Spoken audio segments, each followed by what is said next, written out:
Hello, నేను missus రావు. అహ్మదాబాద్లో ఏ విధంగా అయితే ఎయిర్ ఇండియా విమానం ప్రమాదానికి గురైందో అదే తరహాలో మరొక విమానానికి సంబంధించిన ప్రమాదం జరిగింది. తొలుత ల్యాండ్ కావడానికి టేక్ ఆఫ్ కావడానికి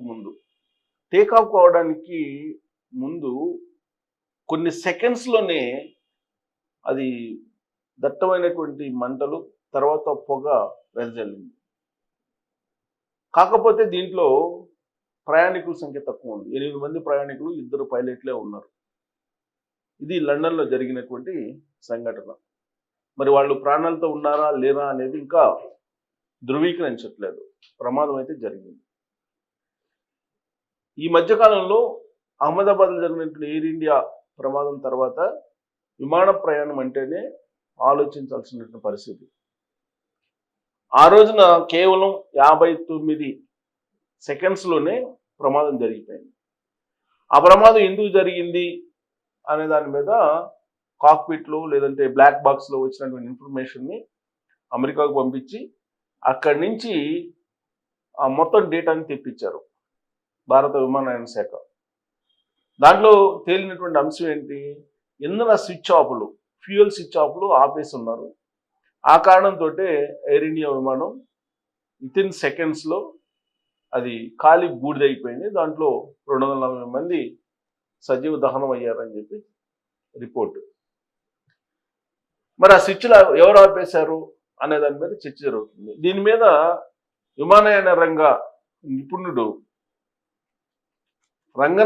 మోహన రంగనాథ్ గారు ఏం చెప్తున్నారంటే, సాధారణంగా ఫ్యూయల్ స్విచ్ ఆఫ్లు ఆగిపోవు, స్విచ్ ఆఫ్ మోడ్లోకి వెళ్ళవు.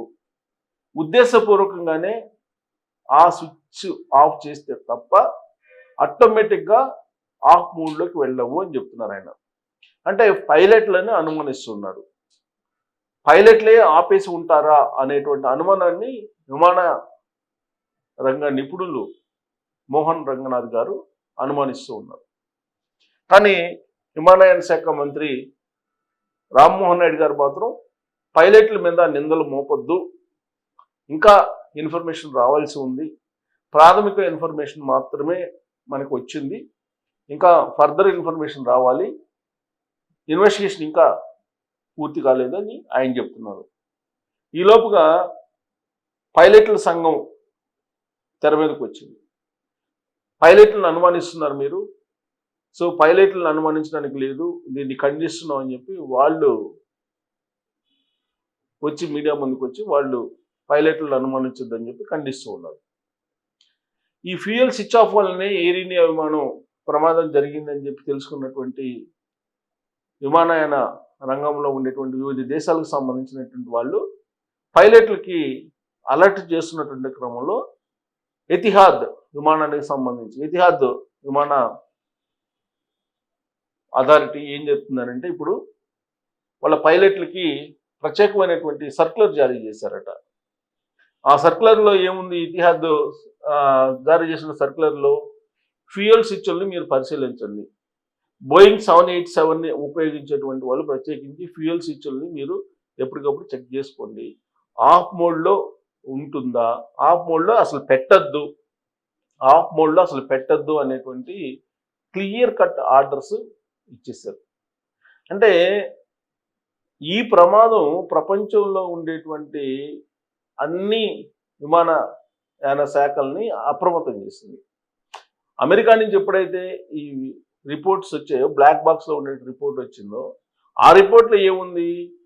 ఫ్యూయల్ స్విచ్ ఆపేసావా అని చెప్పి అడిగారు పైలట్. లేదు, నేను ఎందుకు ఆపుతాను, నేను ఆపనని చెప్పి ఆయన అన్నాడు. అంతే, ఆ 2 మాటలే, మిగతా మాటలు ఇంకా లేవు. ఎందుకంటే సెకండ్స్లో ఈ ప్రమాదం జరిగిపోయింది కాబట్టి. ఆ తర్వాత వాళ్ళు ఆల్రెడీ మేడే అని 3 సార్లు అన్నారు. ఆ తర్వాత ఏటీసీ వాళ్ళకి కనెక్ట్ కావడానికి ప్రయత్నం చేసింది, కనెక్ట్ కాలేదు. మొత్తం వితిన్ సెకండ్స్ జరిగిపోయింది ఆ ప్రమాదం. దీని మీద బాగా ఇన్వెస్టిగేషన్ చేస్తున్నారు, ఎందుకంటే ఫర్దర్గా ఇలాంటి ప్రమాదాలు జరగకుండా ఉండాలి అనేటువంటి ఉద్దేశంతో. కానీ ఎయిర్ ఇండియాకు సంబంధించిన విమానాలు ఈ మధ్య తరచూ రిపేర్స్ ఏదో ఒకటి బయటపడటం, వాటిని రద్దు చేయడం, ఇవన్నీ కూడా జరిగాయి.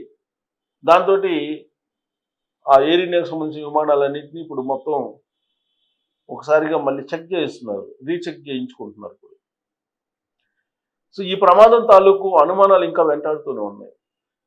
ఈ ప్రమాదం జరిగిన వెంటనే రకరకాల అనుమానాలు. ఫస్ట్ అనుమానం ఏంటి, అసలు ఒకే పర్సన్ ఎందుకు తప్పించుకుంటాడు విమానంలో? అందరు చనిపోయారు ఆ విమానంలో ఉండేటువంటి వాళ్ళు, ఇంక్లూడింగ్ పైలట్స్. మరి ఒక అతనే ఎలా బయటపడతాడు? ఇది మిరాకిలా, లేదంటే అతనే ఏదైనా కుట్ర పని ఉంటాడా అనేటువంటి అనుమానం వ్యక్తం చేసినటువంటి వాళ్ళు కూడా ఉన్నారు.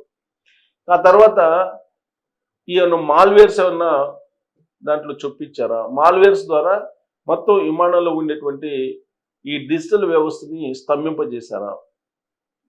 మాల్వేర్స్ ద్వారా ఈ డిజిటల్ వ్యవస్థను స్తంభింపజేయడానికి కూడా అవకాశం ఉంటుంది. కాబట్టి విదేశీ కుట్ర ఏదో ఉండి ఉంటుంది. ఆ విదేశీ కుట్రలో భాగంగానే ఈ మాల్వేర్ని ప్రయోగించి హ్యాక్ చేశారు. హ్యాక్ చేయడం ద్వారా ఈ నావిగేషన్ని డిస్టర్బ్ చేశారు. దాంతోపాటు కొన్ని ఈ మొత్తం జామ్ అయిపోయింది, దాంతో పేలిపోయింది అనేటువంటిది ఇంకొకటి వినిపించింది. ఇక పైలట్లు తప్పే ఉందా, పైలట్స్ చూసుకోలేదా అనేటువంటిది ఇంకొకటి. మరొకటి ఏంటి, క్రూ టీం ఉంటుంది, ల్యాండ్ క్లియరెన్స్ టీం ఉంటుంది. ఈ ల్యాండ్ క్లియరెన్స్ టీము పరిశీలించిన తర్వాతనే వీళ్ళు అసలు దాన్ని టేకాఫ్కి అనుమతించారా? టేకాఫ్కి అనుమతించే ముందు clearance team, land clearance team, land crew ఉంటుంది. ఆ క్రూ అన్నీ చెక్ చేసిన తర్వాత మాత్రమే క్లియరెన్స్ ఇస్తుంది. ఆ క్లియరెన్స్కి సంబంధించి పూర్తి స్థాయిలో వీళ్ళు పకడ్బందీగా చేశారా లేదా నామ్స్ ప్రకారం, చేయనందువల్ల ఇలా జరిగిందా? ఇంకొక అనుమానం ఏంటంటే కల్తీ ఫ్యూయల్ వీళ్ళు నింపారు, ఈ కల్తీ ఫ్యూయల్ కారణంగానే అది కూలిపోయింది అనేది ఇంకొక అనుమానం. మరొక అనుమానం ఏంటి, దాని మీద ఎవరో అటాక్ చేసి ఉంటారు అనేది ఇంకొకటి. సో మొత్తం మీద ఇట్లా రకరకాలుగా అనుమానాలు ఉన్నటువంటి క్రమంలో అసలు దీని వెనక కుట్ర ఉందా లేదా అనే దాని మీద ఇన్వెస్టిగేషన్ చేశారు. చేసిన తర్వాత దానికి ఆధారం ఏంటంటే ఒక బ్లాక్ బాక్సే. ఈ బ్లాక్ బాక్స్లో చివరి నిమిషంలో పైలట్, కో పైలట్ కాక్పిట్లో ఏం మాట్లాడుకుంటారని తెలిసిపోతుంది. దాని ద్వారా ఏమైనా సమాచారం వస్తుంది అని చెప్పి ట్రై చేస్తూ ఇప్పుడు దాన్ని విదేశాలకు పంపించారు, అమెరికాకు పంపించారు.